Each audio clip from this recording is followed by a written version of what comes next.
Para ustedes que no han estado durante este mes o que de pronto han faltado algunas de los mensajes de este mes, estamos hablando acerca de la humildad y lo que estamos viendo y enfocando es en el Señor Jesús como nuestro modelo de humildad, en lo que Él hizo, en lo que Él vino a hacer y en cómo Él cumplió la voluntad de Dios. Y pues algo que mencioné el domingo pasado cuando hablamos acerca de implorar o invocar la justicia de Dios. Entonces, hoy quiero que pienses esto.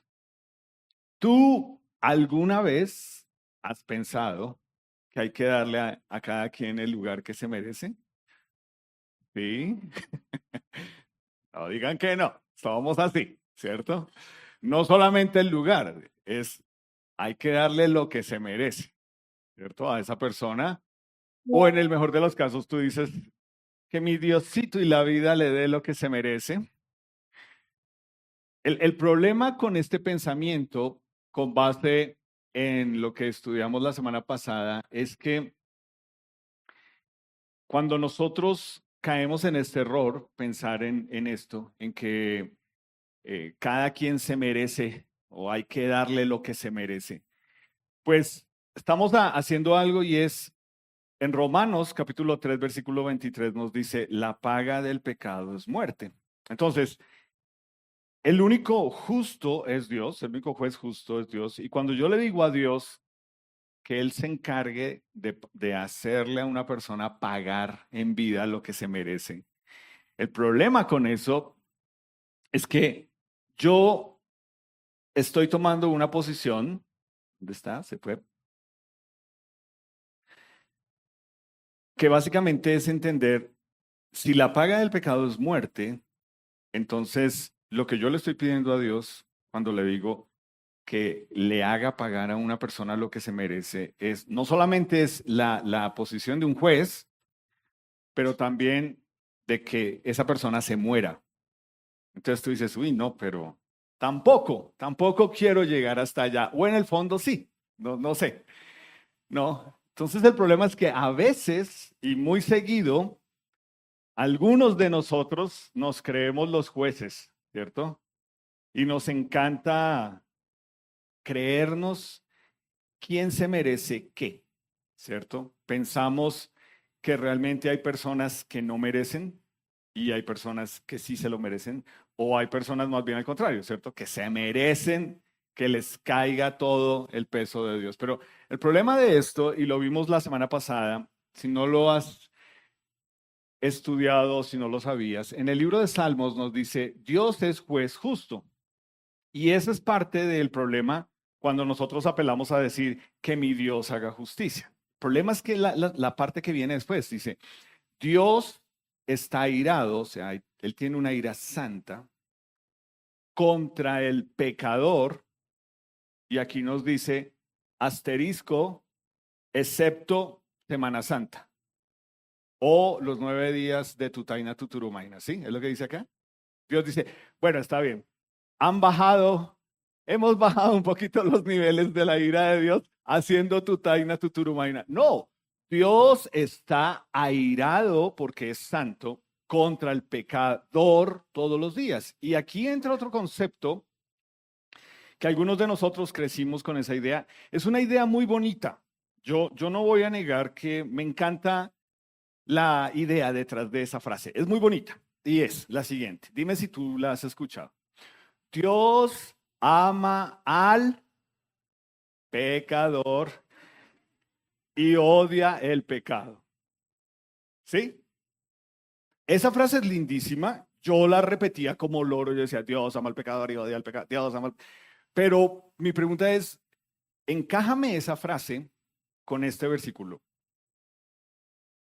No es cierto. O sea, suena muy linda teológicamente, hermosa, pero no es cierto. Aquí nos dice, Dios está irado contra el pecador. Entonces, por eso es fácil nosotros pensar, bueno, pero eso es con la gente mala.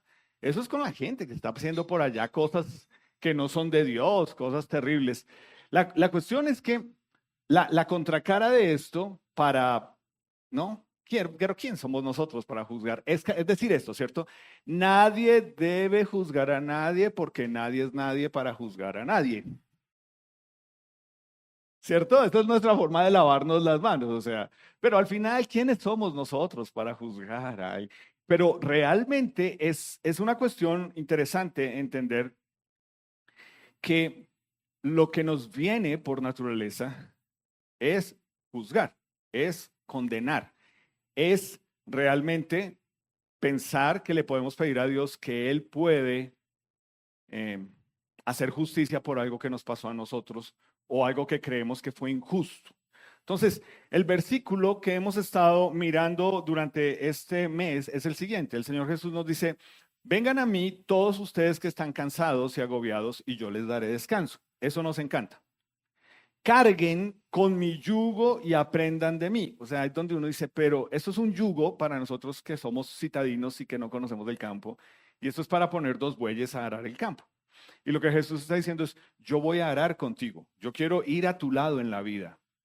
O sea, sí hay un yugo que Él nos dice que es fácil de Él. Pero ahora, yo quiero que mires esta frase, cómo se vería, y piénsalo tú en situaciones donde tú caes en este error. Segundo error del día. Aprendan de mí que me siento orgulloso de ser manso y humilde de corazón. ¿Encaja eso en Jesús? O sea, Jesús pudo haber dicho, me siento tan orgulloso de ser el Salvador del mundo. ¿Tiene sentido? Me siento tan orgulloso de poderles decir que soy manso y humilde. Me siento tan orgulloso de ser la única persona que no ha pecado. ¿Qué es lo que deja ver lo primero, cierto? Es lo que sale es, pues no estás siendo humilde cuando dices me siento orgulloso. Pero nos viene por naturaleza, ¿cierto? Hijo, me haces orgulloso. Yo creo que puedes encontrar otra frase. Me haces feliz, me llenas, rebosa mi copa de alegría al saber de tu obediencia. No sé, invéntate otra cosa, pero mira, no hay, así como no hay envidia de la buena, no hay orgullo bueno. El orgullo es orgullo, ¿sí? No hay orgullo bueno. Tú nunca vas a poder encajar a Jesús diciendo, me siento tan orgulloso de ser manso y humilde. No cuadra, no tiene sentido. Jesús nos dice, aprendan de mí que soy manso y humilde para que sus almas, su interior, pueda tener descanso en la medida en que yo los acompaño en llevar la carga que tienen. Entonces, cuando vemos esto, realmente nos damos cuenta por qué es que nos cuesta la humildad. Porque realmente lo que el Señor Jesús está animándonos ahí es algo que va en contra de nuestra carne. A nadie le gusta ser el segundo, ¿cierto? El segundo es el primer perdedor, ¿cierto? Es así. O sea, yo sé que hay primero, segundo, tercero. El segundo es el primer perdedor. A ninguno nos gusta, a nuestra carne no le gusta ser perdedor, a nuestra carne no le gusta ceder, a nuestra carne no le gusta perder, a nuestra carne no le gusta callar, a nuestra carne no le gusta no reclamar, sino sentirme que yo tengo el derecho. Es que yo no me voy a quedar callado. Yo tengo que reclamar. Y es totalmente contrario a lo que Jesús nos dice. O sea, aprender de Él a ser mansos y humildes va totalmente contrario a lo que es nuestra carne. Entonces, pensando en esto, en cómo realmente nosotros tomamos la posición de Dios y nos creemos el juez. No solamente, o más bien, juzgamos porque nos creemos el juez. En la palabra de Dios, en 4 versículos diferentes desde el libro de Habacuc, dice, el justo por la fe vivirá. Y esta es una de esas frases que tristemente también es mal interpretada, porque uno piensa que yo soy justo, ¿sí? ¿Por qué? Porque yo le doy a cada cual lo que se merece, ¿no? Por eso yo soy justo, ¿sí? El problema es que ese no es el enfoque de este versículo. Nunca en el contexto, antes ni después de este versículo, se trata de darle a alguien lo que se merece en nuestra carne. Nunca se va a tratar de eso. La idea aquí es que es totalmente contrario a lo que nosotros pensamos que es ser justo. Entonces, nosotros pensamos que se trata de ser bueno, pero entonces ya hoy en día hay gente que dice, no, no seas bueno, sé justo. Sé justo. A la luz de la palabra de Dios, no se puede. No es que sea imposible, no, es que no se puede. No tiene el mínimo por ciento de probabilidad de que suceda. Nosotros no somos buenos, no podemos ser justos, y el problema de esto es que nosotros sí vivimos en un mundo y tristemente cada vez más estamos rodeados de personas religiosas que dicen ser creyentes, que dicen, tranquilo, todas las religiones nos van a llevar a Dios. ¿Para qué nos ponemos a pelear? Tranquilo. Que su pastor, que la Biblia, que allá le dijeron que es que, pero ¿para qué nos ponemos? Todas las religiones van a... Y dime si eso no es algo que uno dice, pues sí, o sea que no importa, o sea, el tipo se puede parar allá y decir hasta misa, pero de malas, yo creo que yo lo puedo lograr a mi manera, de alguna forma, yo soy buena gente, yo me creo que le doy a cada uno lo que se merece, yo puedo acumular obras para ir al cielo, la peor de todas, ¿cierto? Dios es el que mira mi corazón. Uy, por eso, si Dios mira el corazón, lo que nos dice la palabra de Dios es esto. O bueno, antes de llegar a eso, quiero que lo pienses de esta forma. Mira esta frase. Aún personas que viven abiertamente en pecado manifiestan creer en Dios y tenerlo de su lado. Piénsalo, piénsalo, porque la gente piensa, no, yo soy justo o hay algo bueno en mí. Aún personas que viven abiertamente en pecado dicen que tienen a Dios de su lado. ¿Tú puedes pensar en situaciones así? Por ejemplo, tú te das cuenta, ¿cierto? Todo lo que sea narco y sicarios creen en Dios. Se persignan para ir a hacer la vuelta. Tienen la Virgen de los Sicarios. Están, o sea, están igual que todos los demás, ¿cierto? Lejos de Dios. Pero de alguna forma, algo en el fondo les hace creer la mentira de que yo puedo echarme a Dios al bolsillo. Un político corrupto, ¿cierto? Un político corrupto no le importa ir y decir en una iglesia, sí, yo creo en Dios y oren por mí, o ir a misa o a lo que sea, pero es alguien que abiertamente, o sea, si tienes familia política, me disculpas, pero para ser político hay que ser mentiroso, hay que ser camaleónico, ¿cierto? O sea, tú ves ahí, en este momento hay un pastor, un ex pastor en Argentina que quiere ser presidente. Y ahora él dice que todo lo que él antes se puso una posición de esto es lo que dice, ahora dice, no, pero pues yo no creo que tengamos que ser tan exagerados. Hay una cuestión de respeto, de tolerancia. ¿Cómo alguien puede abiertamente vivir en pecado y pensar y creer que Dios está de su lado? ¿Cierto? Eso es un engaño, pero es algo que sucede. Un deportista, ¿cierto? Ahorita viene nuestro mundial, vamos a ver que Colombia, qué ánimo. Todo lo que veamos es falta en contra de nosotros, pero pues tú ves el futbolista antes de entrar, tum, tum, se echa y no tiene problema de entrar y levantar al otro a pata, pero Diosito por delante. O sea, en qué momento un deportista pensó que Dios está de su lado para que gane su equipo de fútbol? Eso no tiene sentido. O sea, yo no puedo manifestar, o sea, ¿cómo se dice? Bíblicamente decirle a alguien, sí, sí, Dios va a hacer que tu equipo gane. Eso no tiene ningún sentido, eso no es bíblico. En fin, el problema es que de alguna forma nos creemos el cuento de que podemos echarnos al Dios al bolsillo y creer que Él está de nuestro lado, aún pecando abiertamente, aún haciéndolo abiertamente. Y pues olvidamos lo que nos dice Romanos 3, 10, 11 y 12.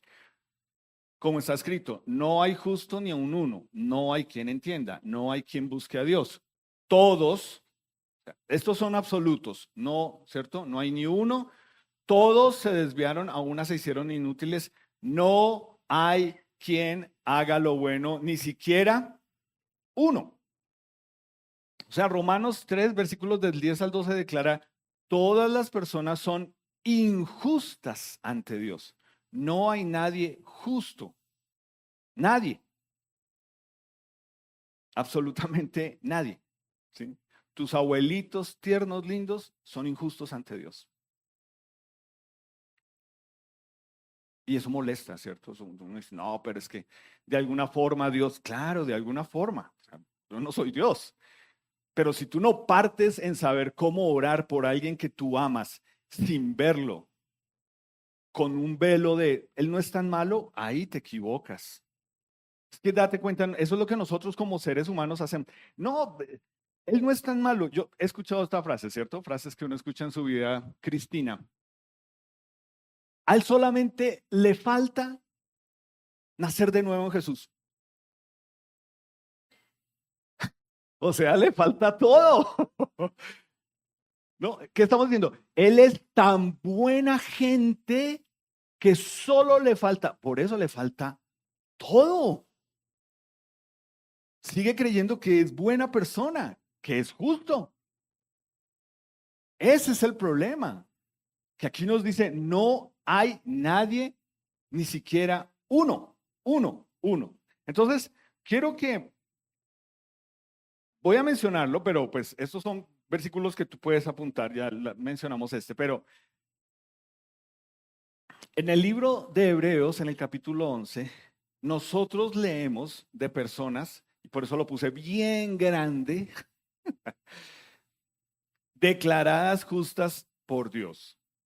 La única persona que tiene el poder para declarar a alguien justo es Dios, nadie más.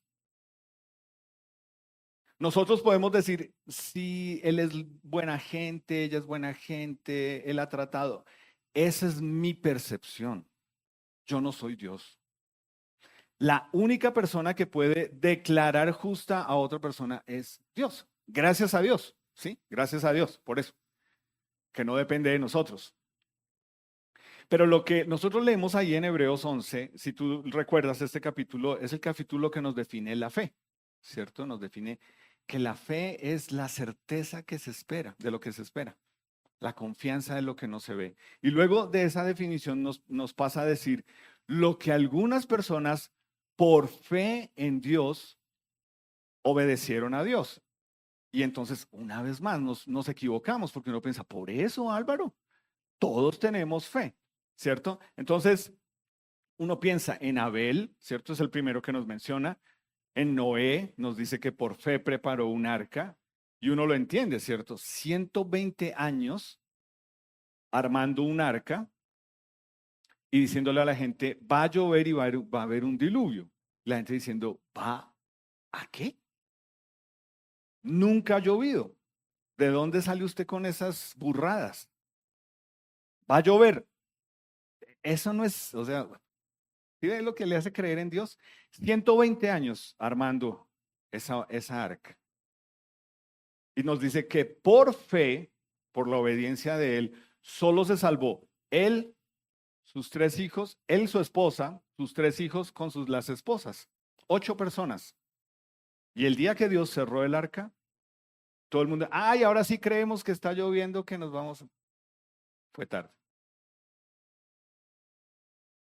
Moisés nos dice que por fe también obedeció a Dios. Abraham nos dice que fue también por fe. Y lo que esto habla es de que todas estas personas le creyeron a Dios. Entonces, uno piensa, claro, es que es decir, como todo el mundo dice, pues creemos en Dios. No, tiene que ir un poquito más allá. Anoche en nuestro grupo pequeño tuvimos una situación muy bonita con unas personas que nacieron de nuevo y fue bonito poder explicar eso, fue bonito poder decir, realmente no es solamente decir yo creo, porque en Santiago 2:19 nos dice, los demonios también creen y tiemblan. Entonces, pregunta difícil para el que te dice yo también creo en Dios. ¿Qué te diferencia de un demonio? Un demonio tiembla ante Dios, tiene temor de Dios. Nosotros nos tomamos el nombre de Dios en recocha. Pero la cuestión de esto es, quiero tomar la idea de la historia de Abel, muy, muy cortico, solamente quiero mencionarlo. Y es todas estas personas que fueron declarados justos por Dios por fe, no es porque eran buenas personas, ¿sí? Las personas que yo mencioné antes, no es porque eran buenas personas, es porque Dios les dejó saber que Él los buscó y que ahora ellos debían responder a Dios con base en esa búsqueda de Dios hacia ellos, ¿sí? Entonces, aquí es donde aparece Caín y Abel, ¿cierto? Y de la forma en como a uno le enseñan, aún en la escuela dominical, ¿cierto? Podemos caer en un error y es pensar, ayúdenme ustedes, piensen en voz alta, bueno, ayúdenme ustedes, piensen en voz. ¿Cuál era el bueno de los dos, Caín o Abel? ¿Cierto? Uno piensa, claro, obvio, ¿cierto? Uno no le pone a un hijo Caín. Al perro, y eso ya porque lo llevan la mala, ¿cierto? O sea, no, o sea, uno, ¿cómo le va a poner uno a un hijo? No, nunca en la vida, Caín, no. Tendría mucho sentido, Caín Alzate, pero no, no nos cuadraría. Pero lo que quiero que pienses es, para que entendamos un poquito, ambos entendieron, porque fue la enseñanza de su papá, de Adán, ¿cierto? Que ellos debían presentarse ante Dios con una ofrenda. ¿Mm? Entonces, si ambos entendieron que debían presentarse ante Dios con una ofrenda, es porque ambos entendían que eran ¿qué? Pecadores. O sea, no es que Abel era el bueno. Abel entendía también, yo también soy pecador. Concepto básico de fundamentos firmes, ¿cierto? Las únicas dos personas que nacieron siendo hijos de Dios fueron Adán y Eva. Y después llega el Señor Jesús. De resto, todas las personas, a raíz de que Adán y Eva son echados del huerto, todos nacemos fuera del huerto, lo cual implica que todos nacemos con pecado. Entonces, los hijos de Adán y Eva, Caín y Abel, eran pecadores, resultado de dos pecadores, y se acercan a Dios con una ofrenda porque ambos entendían que eran pecadores, ¿cierto? Entonces, ¿qué es lo que pasa acá?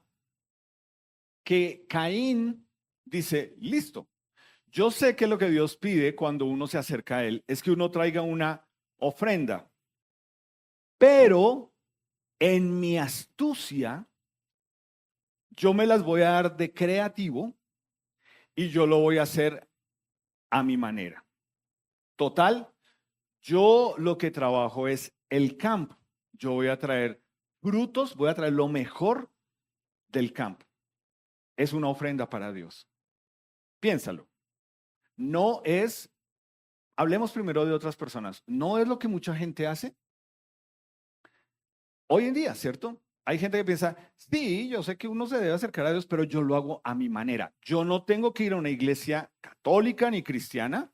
Yo no necesito el templo, ni al pastor, ni al cura, ni a la gente. Yo lo puedo hacer a mi manera. Total, Dios conoce los corazones, ¿cierto? Y eso realmente es algo que la gente dice, pues sí, yo también estoy de acuerdo con ese pensamiento. Me gusta tu pensamiento, me agrada.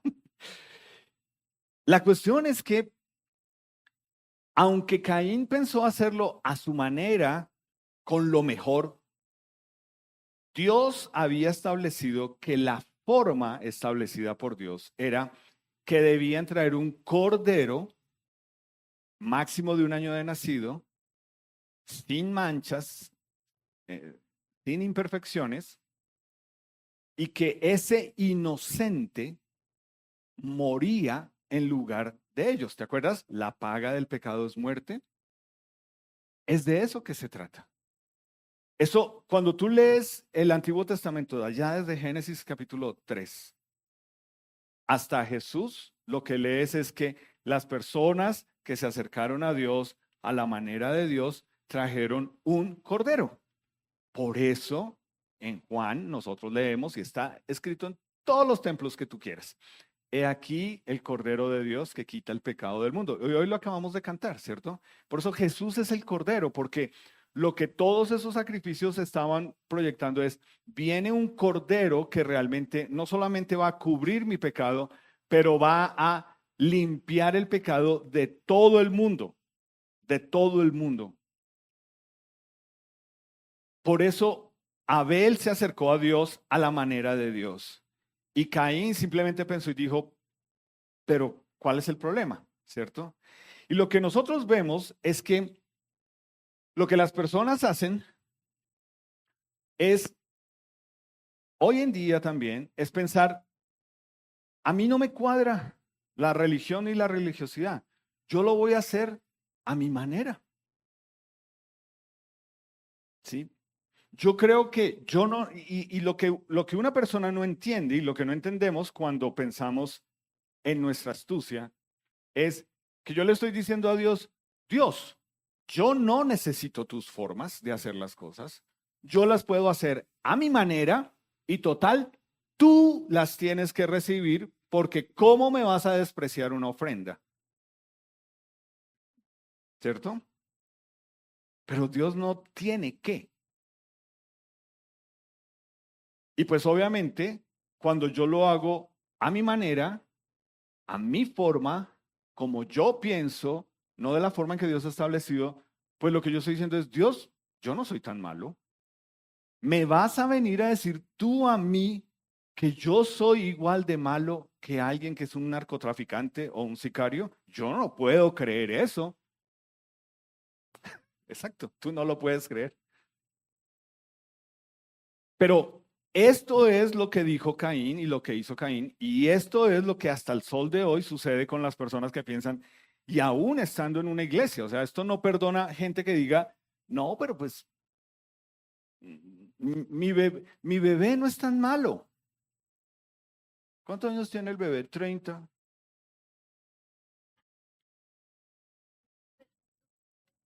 En fin.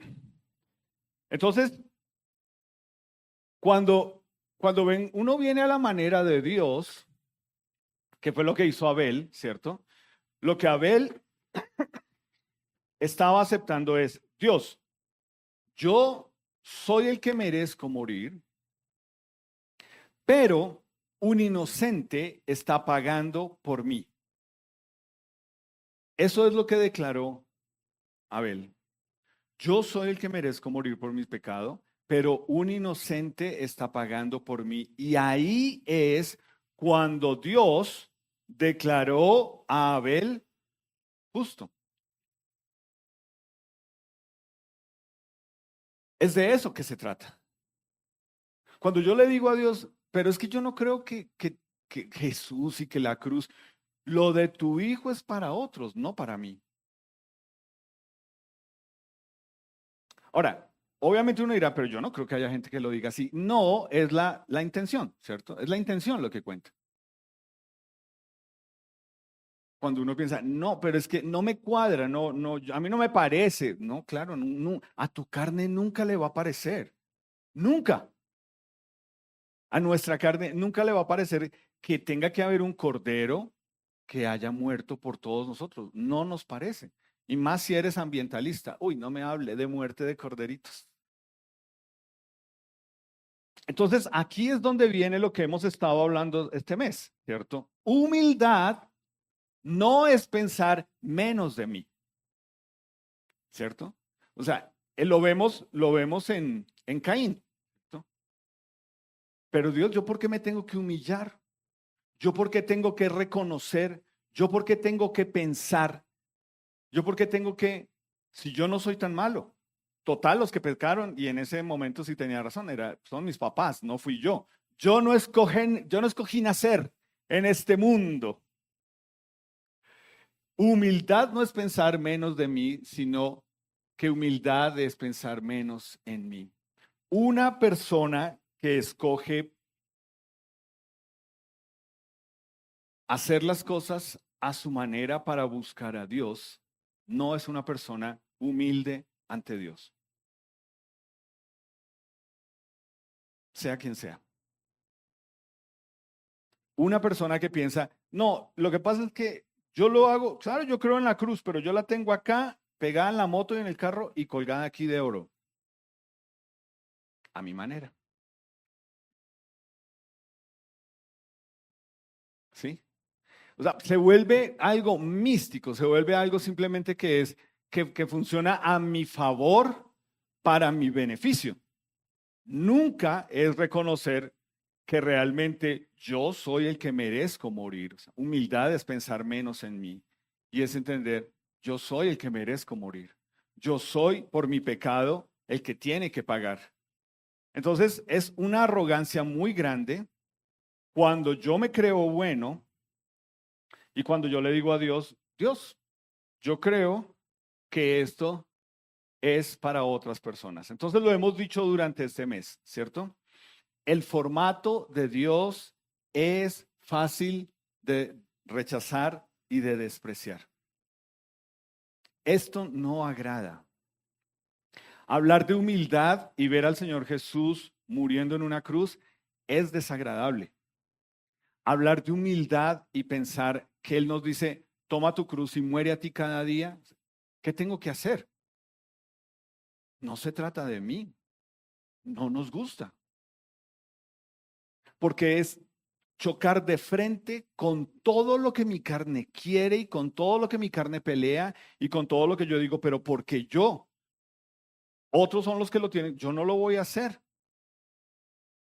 Y la cuestión es que el formato de Dios a nosotros nos deja sin piso, ¿cierto? Cuando realmente entendemos la salvación en Dios implica que mi carne, mi ego, mi orgullo debe ser humillado. No nos cuadra, pero es como tiene que ser. Yo no puedo venir ante Dios a decirle como un Caín, ¿sí? Por eso lo pongo en el ejemplo de Caín. A ti no te ha tocado tan duro conmigo. Yo todavía no he matado a nadie. Yo todavía no he hecho cosas. Eso es hacerlo a mi manera. Y por eso es que cuando hablamos de humildad es entender realmente mi carne, si yo estoy entendiendo el mensaje de Dios como debe ser, a mi carne le tiene que incomodar. No es chuchito lindo, papito lindo, Diosito lindo y me lo meto en el bolsillo. Eso no es humildad y eso no es creerle a Dios. Es cuando yo digo, yo no merezco que Dios me dé oportunidad. Yo no merezco el amor de Dios. Yo no merezco que Jesús haya muerto por mí en la cruz. No lo merezco. El problema es cuando a ti te enseñan que sí, que tú te lo mereces, que tú no eres tan malo, que él realmente vino a hacer eso porque tú te lo mereces. Entonces, cuando hablamos de nacer de nuevo y ser una persona nueva, lo que estamos hablando es acerca de empezar a descubrir de qué se trata tener una nueva identidad en Jesús. Y quiero detenerme ahí un momento. Y es, nosotros anoche en el grupo pequeño tuvimos la oportunidad de mostrarle a unas personas esto que hizo Dios. El hecho de mostrar qué es lo que uno le tiene que creer a Dios para poder responder a la pregunta. Si yo muero hoy y Dios me pregunta, ¿por qué te debo dejar entrar al cielo? ¿Cuál va a ser tu respuesta? Y esto pone a patinar a gente, ¿cierto? Hay gente, pues, Yo pues así, si no hay seguridad, realmente es, ¿qué está pasando? Y la cuestión es que es por eso que esto es incómodo, porque es entender, cuando Dios me muestra a mí que no hay nada, o sea, que la, la, la justicia de Dios me declara a mí injusto, no merecedor del perdón de Dios. Es eso lo que declara la justicia de Dios. Yo no merezco el perdón de Dios.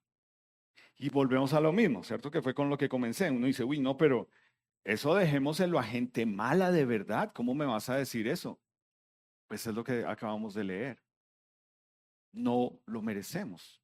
No podemos hacer absolutamente nada para merecer. Y entonces Dios tiene que tratarnos a nosotros con misericordia y es no darnos lo que merecemos por nuestro pecado y nos extiende gracia al decirnos, quiero que vengas a mí a través de mi Hijo Jesús. Entonces, eso es lo que tiene que, de ahí en adelante, marcar nuestra vida frente a la humildad. Es entender que si yo soy declarado justo en Jesús, entonces Dios tiene un propósito diferente para mí. Mira cómo lo dice en Mateo 5:7. Dice, bienaventurados. ¿Qué significa bienaventurado? Doblemente feliz. ¿Sí? Nosotros vivimos en este mundo y pensamos que todo se trata de que yo sea feliz. ¿Sí o no? Todo se trata de que yo sea feliz. Me aguanto el trabajo porque me hace feliz el pago. Y eso. Pero todo se trata de mi felicidad. Nunca, mientras estamos sin Dios en nuestra vida, lo vamos a entender y es, cuando yo nazco de nuevo en Jesús, no se trata de mi felicidad, se trata de mi santidad. Y es cómo yo ahora debo vivir en la presencia de Dios. Y aquí nos dice, doblemente felices los misericordiosos, o sea, ¿quiénes? La persona que no le da a los demás lo que piensa que los demás se merecen. ¿Cómo se logra eso? ¿Haciendo coaching? ¿Coaching de vida? No, eso se hace naciendo de nuevo en Jesús, teniendo una nueva mente, teniendo un nuevo corazón, donde yo ya entiendo, yo no soy nadie para creerme el juez y pensar que esta persona se merece esto. Eso es ser misericordioso. ¿Por qué lo entendemos? Ya lo vamos a leer. Porque en Lucas 6:36 nos dicen, sean pues misericordiosos, como también su Padre celestial es misericordioso. ¿De qué está hablando aquí Jesús? Y es para que yo pueda extender misericordia a otros, no darles lo que se merecen, yo primero debo haber entendido en mi vida que Dios me trata a mí con misericordia, que no me da lo que yo merezco por mi pecado. ¿Tú tienes eso claro en tu vida? Ese momento cuando tú sabes que Dios te extendió su misericordia y te dijo, ahora te quiero dar gracia. Eso tiene que ser algo que uno lo tiene marcado para poder entender esto, porque luego el apóstol Pablo nos dice, antes sean bondadosos unos con otros. ¿Sí? Y uno piensa, por eso se trata de ser buena gente. Misericordiosos. Bueno, está bien, voy a ser misericordiosos. ¿Cómo? ¿Qué dice ahí? Perdonando asterisco al que se lo merece. Pero es que somos especiales en eso. O sea, Miguel le votó un mes entero a hablar del perdón. Y pues nos tenemos que sentar con gente a decir, ven, ¿tú estuviste alguna vez de ese mes un domingo escuchando de qué se trata el perdón? Es que no es porque yo soy bueno y lo doy. Eso no está en mí. En mí no está perdonar. Es porque yo he recibido perdón en Dios y ahora lo puedo extender a otras personas, me dice, como Dios también los perdonó a ustedes en Cristo. Esta es la base.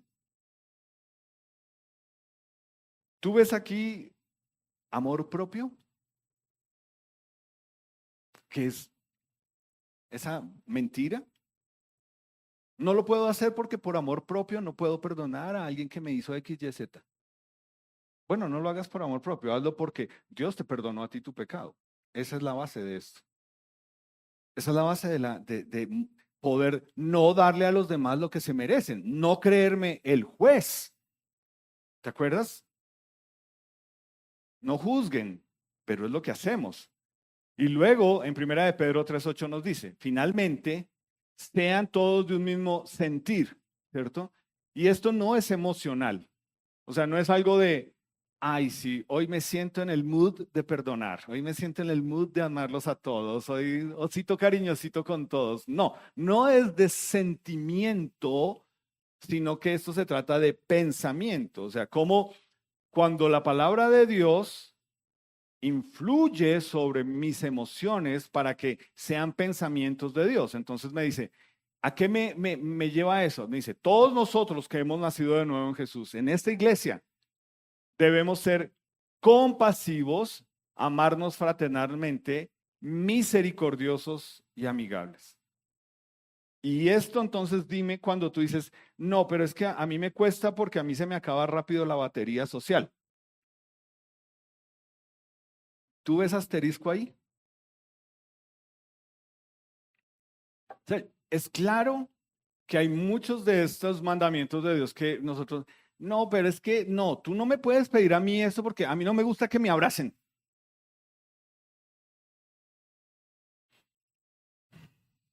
Pero pues no necesariamente se trata de abrazos.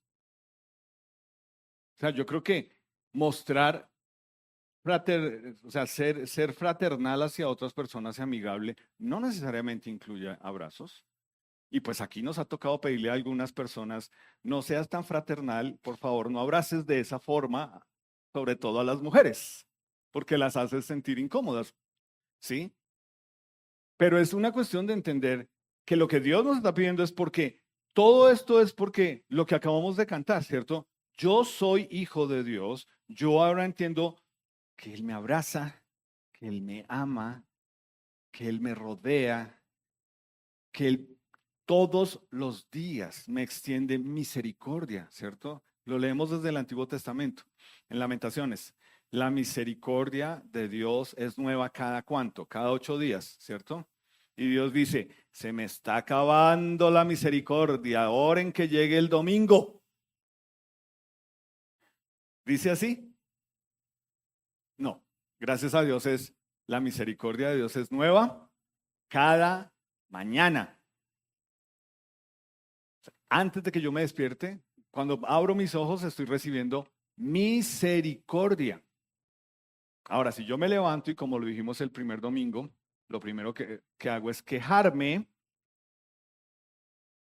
es porque no estoy entendiendo la misericordia de Dios hacia mí. Mi orgullo hace que yo me queje. Entonces, cuando lo vemos de esta forma, nos damos cuenta que realmente la humildad que Dios nos pide por habernos dado una vida nueva en Jesús, no solamente es humildad de dientes para afuera, no solamente es humildad de forma de ser tranquila, sino que es intencional. Requiere de mi acción, requiere de mí dar los pasos que yo necesito dar. Te invito a ponerte en pie y pues vamos a terminar cantando una canción, pero antes de cantarla yo quiero que pienses en realmente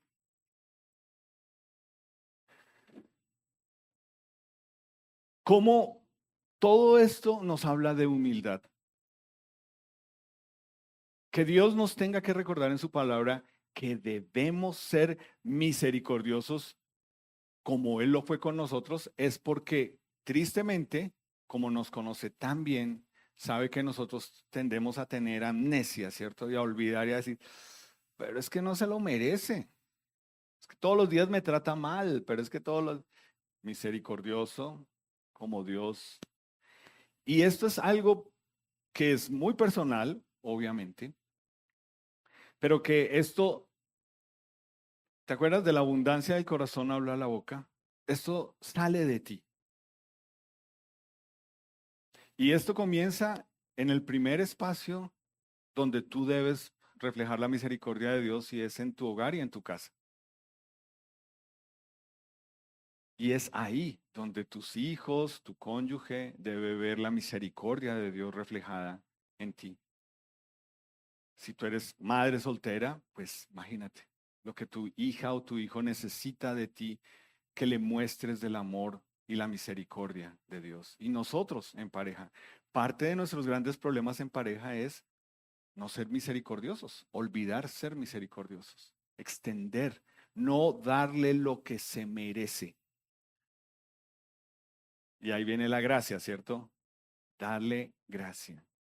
Y es todos los días va a tratar Dios con nosotros con esto, porque todos los días nuestra carne dice, no se deje, no sea bobo, porque usted, siempre usted, no. Y Él viene y nos dice, yo te he amado y ahora quiero que demuestres eso. Entonces quiero orar en esta parte. Señor Jesús, gracias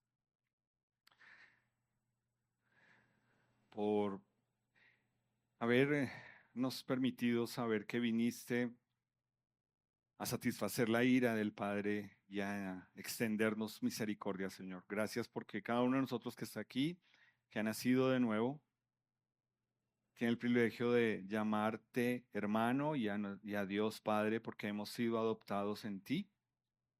Y Señor, ahora nos dejas acá viviendo cada día para que sea real, para que eso que nos encanta recibir de ti, lo demos a otros, Señor. Ayúdanos cada día en eso. Y Señor, ruego por las personas que están aquí, que no te conocen como Salvador personal, que puedan preguntar cómo saber que tú les puedes extender misericordia para que ellos puedan también extenderla a otros. En tu nombre, amén.